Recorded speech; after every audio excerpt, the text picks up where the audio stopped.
When you think about the history of English literature, what comes to mind? Probably a really dusty, kind of boring timeline of old books, right? Well, forget that. The real story isn't a straight line at all. It's a story of constant rebellion, of each generation looking at what came before and saying, nope, we're doing it differently. It's a story of reaction. So, think about it. How in the world did we get from a monster-slaying hero like Beowulf to the complicated, often morally gray anti-heroes we love today?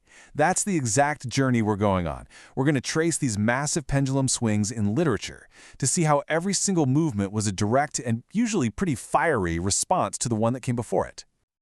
Okay, let's dive right in. Our story starts way back in a time of serious conflict. This is where the English language itself was literally forged on the battlefield through a messy, chaotic collision of different cultures, languages, and worldviews. So you can see the DNA of English being written right here. First, around 450, you've got Germanic tribes showing up, and they bring with them this heroic, pagan world of Old English.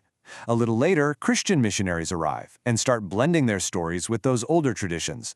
But the real earthquake, the huge game changer, is 1066. The Norman conquest happens, and it just shatters everything, injecting a massive dose of French into the language. For about 300 years, English becomes this kind of low-class language, until Geoffrey Chaucer comes along and raises this new, hybrid language, what we now call Middle English, into something truly literary. And, the impact of that conquest is just staggering. Take a look. On the left, that's the opening of Beowulf. It's basically a completely different language, right? You can't really read it. But on the right, that's Chaucer. It's old, for sure, but you can actually see the roots of the English we speak today. That massive shift is all thanks to the Normans. So, after centuries focused on God and religious rules, the next great rebellion wasn't fought on a battlefield. This one happened in the mind. It was a totally revolutionary idea that put human beings, not just the divine, right at the center of the universe. And that big idea was humanism. It was a rebirth, which is literally what Renaissance means, of old Greek and Roman thinking. All of a sudden, the focus shifted to human potential, to our ability to create art, to reason, to achieve greatness right here on Earth.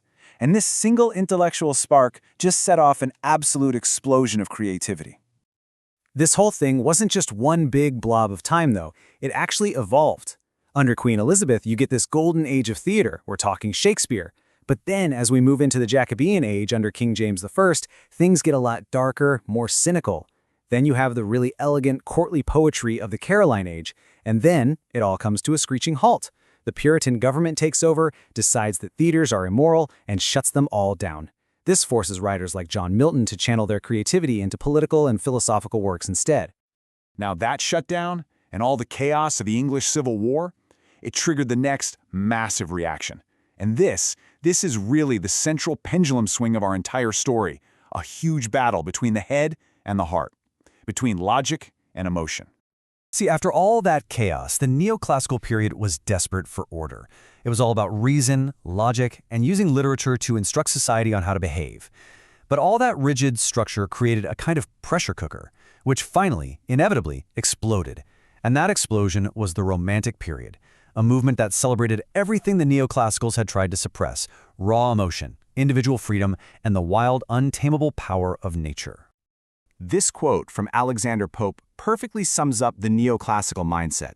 The goal here isn't to invent something brand new. It's to take a common truth, what oft was thought, and just say it perfectly, with perfect wit and perfect order. It's all about refinement. And then you get this, from the Romantic poet William Wordsworth. Talk about a complete 180.